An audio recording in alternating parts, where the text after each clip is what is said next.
If you've ever opened a jar of kimchi and thought, this smells like something that could either extend my life or burn a hole in my countertop, you're not alone. Fermented foods have been puzzling, delighting, and occasionally alarming human nostrils for centuries. But what they do to your insides may be nothing short of miraculous. Across cultures, from the miso-slurping centenarians of Okinawa to the kefir-sipping elders of Eastern Europe, fermentation isn't just a way to preserve food. It's an ancient culinary alchemy that might just help preserve you. Let's face it, the idea of letting food rot, but, on purpose, takes a special kind of optimism. Yet this microbial magic has been quietly shaping some of the world's healthiest traditional diets, and its benefits are finally being unpacked by science. At the intersection of gut health, inflammation, and aging, fermented foods are stepping into the limelight, bubbling away with potential to improve both lifespan and health span.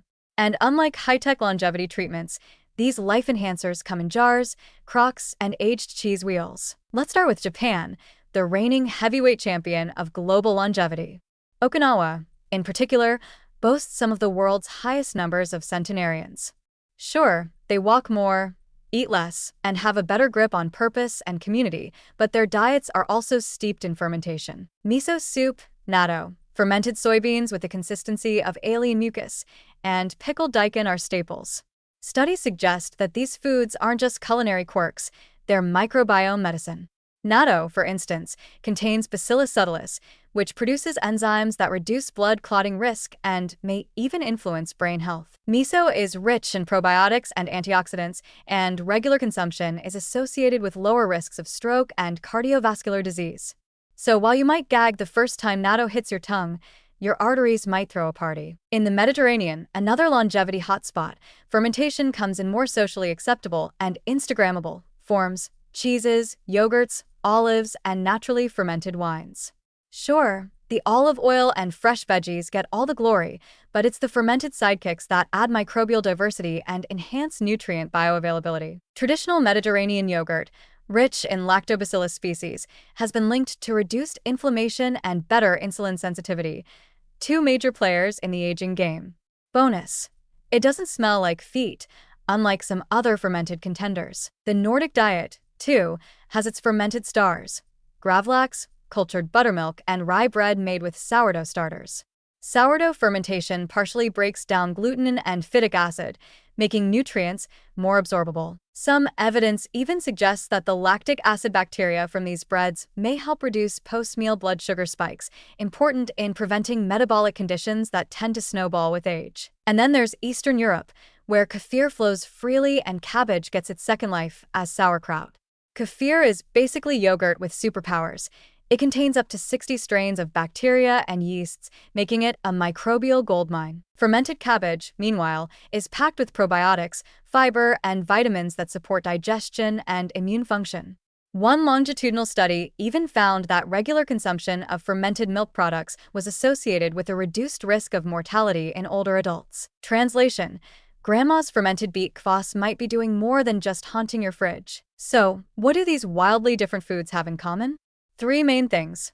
1, they're alive, or at least were before hitting your digestive tract.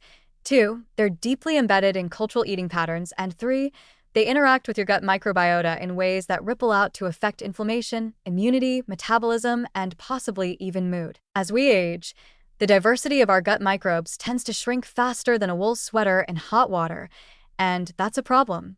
Reduced microbial diversity is linked with frailty, cognitive decline, and inflammatory diseases. Fermented foods may act like ecological restoration projects, replanting beneficial bugs that help rebalance this inner rainforest. There's also growing evidence that fermented foods might modulate the immune system in surprisingly sophisticated ways.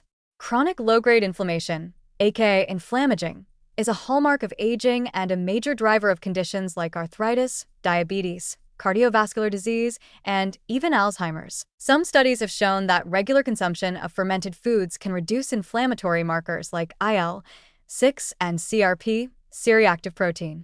It's like your gut bacteria are holding quiet peace talks with your immune system over a bowl of sauerkraut. And let's not overlook the sheer accessibility of fermentation.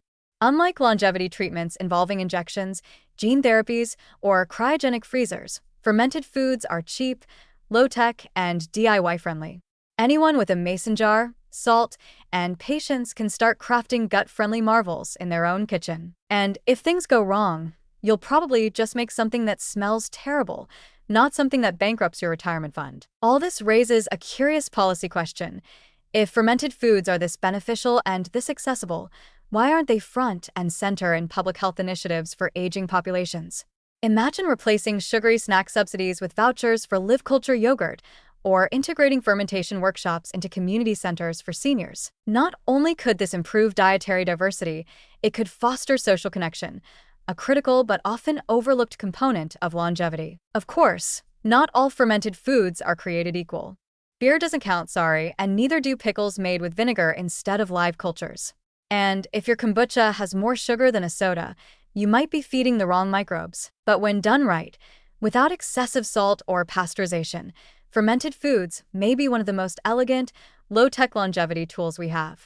They're the original functional foods, a little funky, a little smelly, and deeply wise. So the next time you reach for yogurt, miso, or a crusty slice of sourdough, give yourself a mental high five.